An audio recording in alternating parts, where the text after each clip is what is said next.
Homens sem Coração, escrito por Guilherme Piló Salles. Guilherme Piló Salles seguiu a tradição dos antepassados pescadores da Nazaré e foi a primeira vez ao bacalhau com 17 anos, em 1960.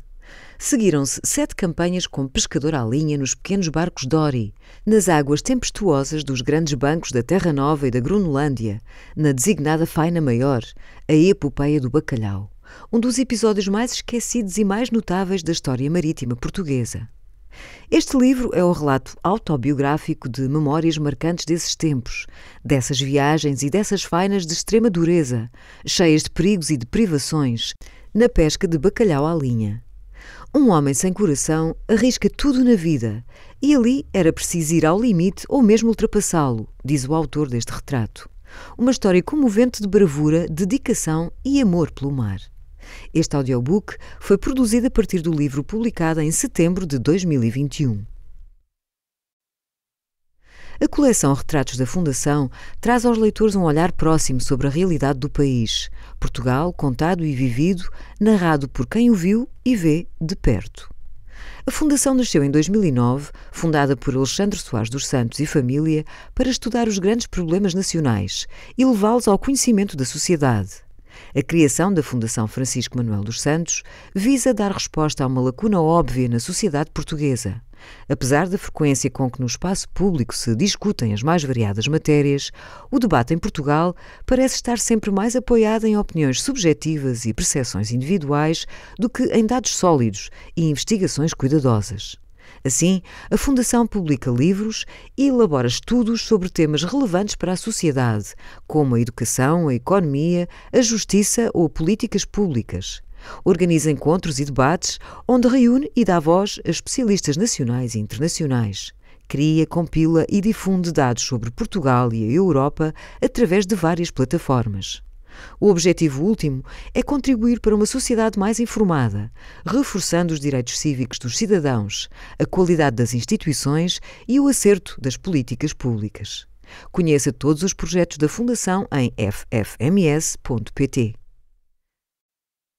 Falar com o mar, falar do mar. É saudade, mas não é só saudade. Isto vem de muito fundo. Os meus atos são guiados por mãos desaparecidas e a minha convivência é com fantasmas. Raul Brandão, Os Pescadores. Conheci Guilherme Piló numa célebre sequência de A Mãe e o Mar, 2014, um filme de Gonçalo Tocha sobre Vilachã e as suas mulheres, pontuado pela participação quase poética de um homem que, a dado momento, nos tenta convencer de que não só fala com o mar, como o mar o compreende. Sorri ao escutá-lo, no escuro do cinema. O meu pai não se atreveria a tanto. A maioria dos pescadores que conheço respeita demasiado o oceano para se dar a essas confianças, mas há meia dúzia deles que, como Piló, parecem entender a linguagem das vagas e da espuma e que se entretêm a falar-lhe. Desconfio que, na expectativa de, distraindo-o, lhe sobreviverem. A minha perspectiva é outra. O mar não fala. Os que lhe sobrevivem, sim. Escrevia a propósito de um grande amigo que, praticamente até morrer aos 102 anos, conseguia, de olhos cintilantes, remar aos tempos da sua meninice e da pesca do bacalhau, em que fora, durante mais de 2 décadas, um dos melhores. Numa homenagem a propósito do centenário de Fernando Matias Marques, de que recupera algumas palavras, assumia que em lugares como Caxinas, onde nasci, ou como na vizinha Vilachã, também em Vila do Conde, o mar é como a gente, cresce e mingua, mata e dá de comer. E só lhe falta, de facto, falar. Dada essa sua mudez, escrevia que, para sabermos do mar, é preciso, pois, procurar na língua da maré os homens e mulheres que se tornaram escravos dos seus humores e que conseguiram sobreviver a essa incerteza. Elas esperando, com uma roda de filhos e 1000 tarefas em terra, eles pescando na ânsia do regresso, dos corpos delas e de um copo na loja ao pé da praia. Para sabermos do mar e das suas gentes, é preciso escutar o rumor do tempo, que se espraia das suas bocas, nos dias de brisa, e escrever na areia para não esquecer. Não esquecer. Não esquecer. De outro amigo, que partiu pouco antes de se tornar centenário, guardo outra frase marcante. Nino, Ninguém quer saber da nossa vida para nada. Por essa altura, já eu tinha feito do registro das suas experiências uma espécie de missão, inglória quando vemos que a morte tantas vezes nos ultrapassa, capitaneando a última viagem destes homens e mulheres antes de que alguém os escute.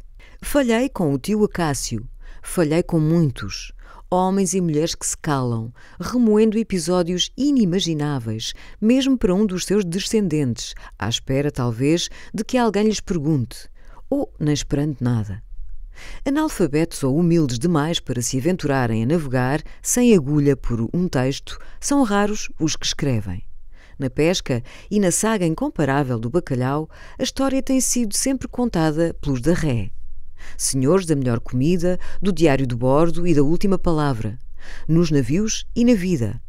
Não menospreza a importância dos testemunhos dos oficiais, mas sinto que, tal como na literatura sobre a faina maior do século XX, que ficaria incompleta se, em contraponto à visão da ponte que caracteriza a campanha do Argus de Alain Villiers, 1951, não tivéssemos Nos Mares do Fim do Mundo, 1958, e O Lugre, 1959, de Bernardo Santareno, obras ancoradas nas vivências dos pescadores.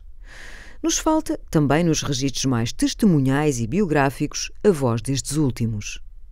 Embalado pela maresia e pela sofreguidão do Guilherme, que escreve, na verdade, ao mesmo ritmo com que fala e com uma desenvoltura que faria dele um primeira linha, se prémio houvesse para quem enche o bote com tanto detalhe, é provável que, ao ler este livro, se deixe perder até ao fim.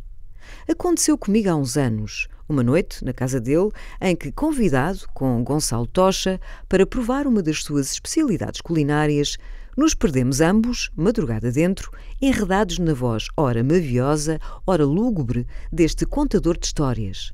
Será tudo isto verdade?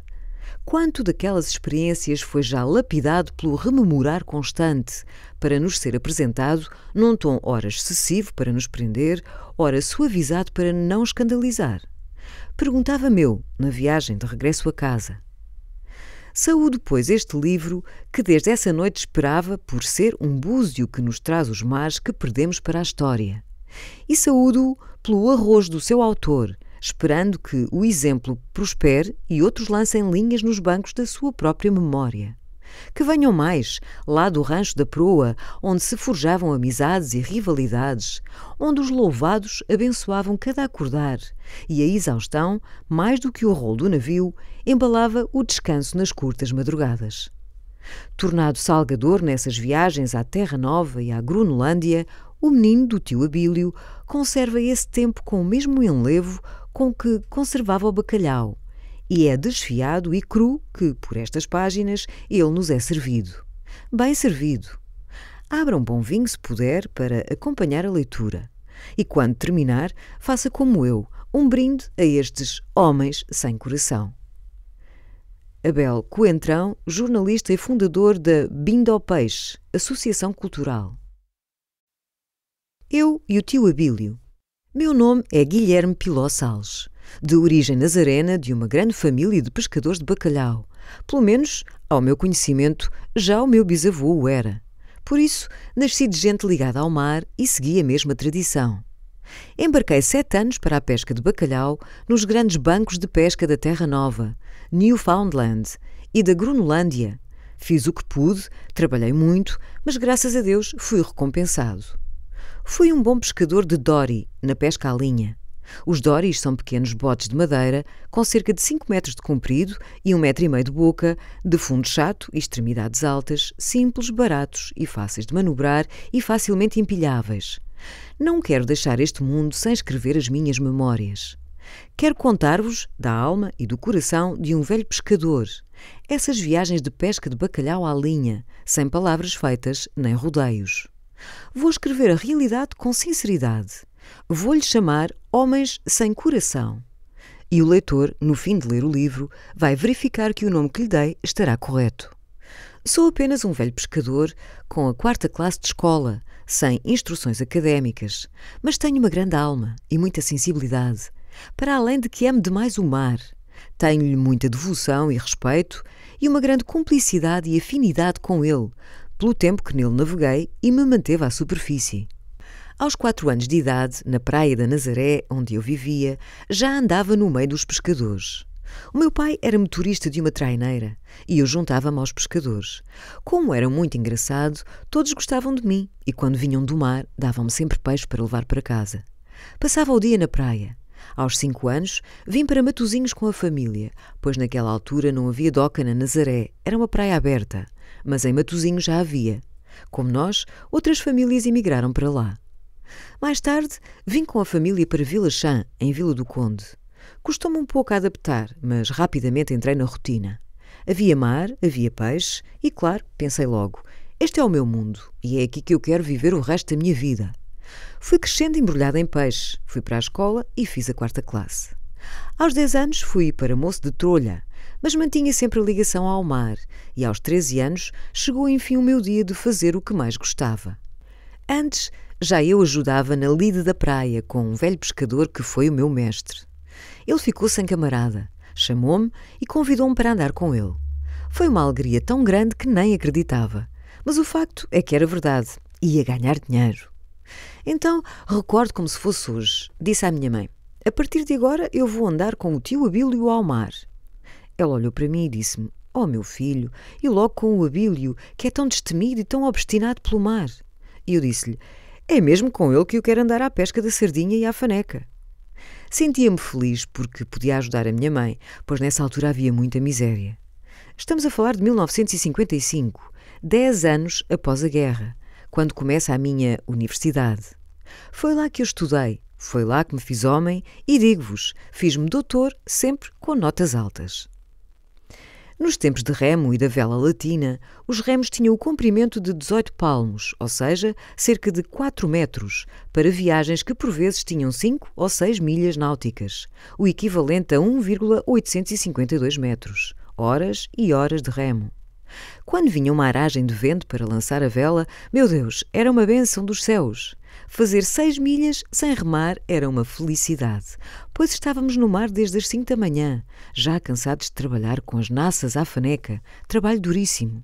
As naças são aparelhos em forma de saco, feitos com rede e arcos, iscados com a isca amarrada em amarrilhos e lançados ao fundo para a pesca da faneca.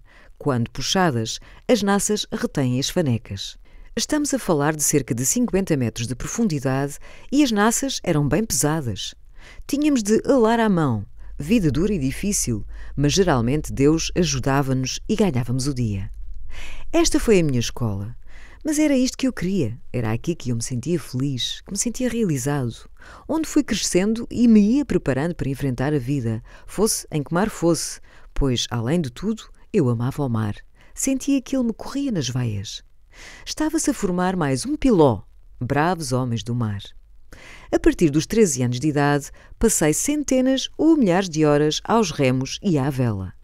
Por vezes com vento forte, com o barco de borda a arrasto, com a vela risada nos terceiros risos, de forma a diminuir a área da vela exposta ao vento, porque navegávamos com a vela latina, e quando o vento era muito, tínhamos de ter menos pano, senão metíamos a borda de sotavento debaixo de água. A vela latina tinha 3 andares de fios de cada lado, risos, desviados um palmo, onde se enrolava e amarrava a esteira da vela, para ficar com menos pano e sempre bem esticado. Aprendi a arte de marear desde muito pequeno, quando comecei a andar ao mar com o meu velho mestre e amigo Abílio Campanudo. É uma sensação maravilhosa ver o barco deslizar sem ter de remar durante 7 ou 8 milhas. Era lindo. Tinha de me agarrar à ensarça, o cabo de aço que vai de mastro a mastro, e as vagas batiam no casco do barco e subiam até meia vela. Então, mesmo vestido com casaco de oleado, a água daquela farinha feita pela esteira do barco, através da qual se viam as cores do arco-íris, entrava pelo pescoço e enchia as botas. Navegar contra o sol era arrepiante, mas maravilhoso.